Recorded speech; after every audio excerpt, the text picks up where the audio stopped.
नमस्कार दोस्तों, आप सभी का स्वागत है कहानी अनुराग में। दोस्तों, अभी तक आपने हमारा चैनल सब्सक्राइब ना किया हो तो चैनल को सब्सक्राइब कर अपना प्यार दीजिए। तो आइए आज की कहानी की शुरुआत करते हैं। एक शहर में भीकू नाम का एक व्यक्ति था। उसे कोई काम नहीं आता था। भीकू को सबसे सरल काम भीख मांगना ही लगता था, जिसमें कोई हाथ पैर नहीं हिलाना पड़ता था, कोई मेहनत नहीं करनी पड़ती थी। बस एक जगह बैठ जाओ और कमाई शुरू। भीकू ने भीख मांग मांग कर बहुत पैसे इकट्ठा कर लिया था। भीकू उन पैसों से एक ढेला भी खर्च नहीं करना चाहता था। खाना भी वह घरों से मांग कर ही खा लेता था। भीकू ने मांग मांग कर जो पैसे इकट्ठा कर रखा था, अब उसे उन पैसों की चिंता होने लगी थी कि कहीं कोई ये सारा धन मुझसे छीन ना ले।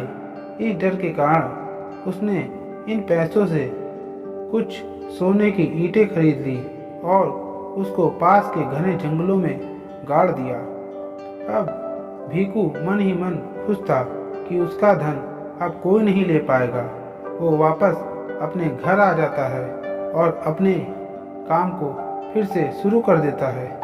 भीकू रोज मंदिर के बाहर भीख मांगता और घर पहुंचकर रोज रोज उन ईंटों को देखने जंगल चला जाता। अब उन ईंटों के प्रति भीकू का प्रेम दिन ब दिन बढ़ता जा रहा था।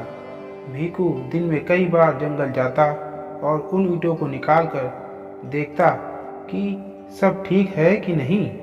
एक दिन की बात है, एक चोर कई दिन से भीकू को जंगल की ओर जाते देखता था।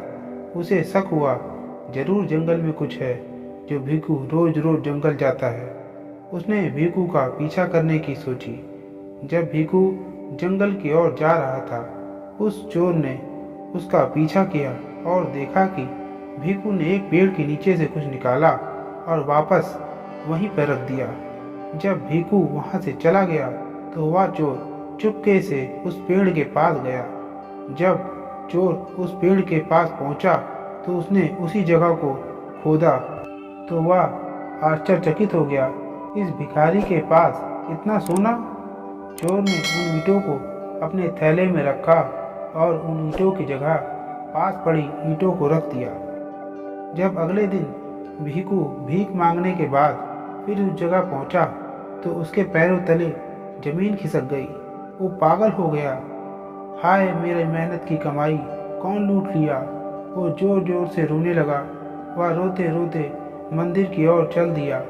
मंदिर पहुंचकर भगवान से बोला, भगवान तूने क्या किया। फिर और जोर से रोने लगा। लगता था कि वह अपने प्राण ही त्याग देगा। तभी एक महाराज मंदिर से निकले और बोले, बच्चा क्या हुआ, तू क्यों दहाड़े मार मार के रो रहा है। कौन सा तेरा खजाना चोरी हो गया है। तो भीकू कहता है, महाराज मेरा खजाना ही चोरी हो गया है। महाराज जी कहते हैं, तू तो एक भिखारी है, तेरे पास खजाना कहाँ से आया। भीकू ने कहा, मैंने भीख के पैसों से सोने की ईंटें खरीदी थी और उसे जंगल में गाड़ दी। अब वो वहाँ नहीं है। महाराज ने कहा, ये बता, वो ईंटें तुझे खाना देती थी। नहीं महाराज, तुझे गाड़ी, मोटर, कपड़ा, फल फूल, मिठाई देती थी। कुछ तो देती होंगी। उसने गुस्से से कहा, कुछ नहीं देती थी महाराज। तो क्यों उन ईंटों के लिए रो रहा है। भीकू ने बोला, महाराज रोज रोज उन ईंटों को देखकर मुझे बड़ा संतोष मिलता था। महाराज जी धीरे से मुस्कुराए और बोले, ईंट तो अब भी है, उसे देखो और संतोष करो। पहले भी तो तुम यही करते थे। कोई काम तो था नहीं उन ईंटों का और अब भी नहीं है। महाराज जी ने बोला, भीकू सुख संतोष में है, लालच में नहीं। संतोष करो और सुखी बनो। संतोष ही सुखी जीवन का आधार है, नहीं तो जीवन भर भागते भागते ही जिंदगी गुजर जाती है। भीकू को शायद कुछ बात महाराज की समझ आ गई थी।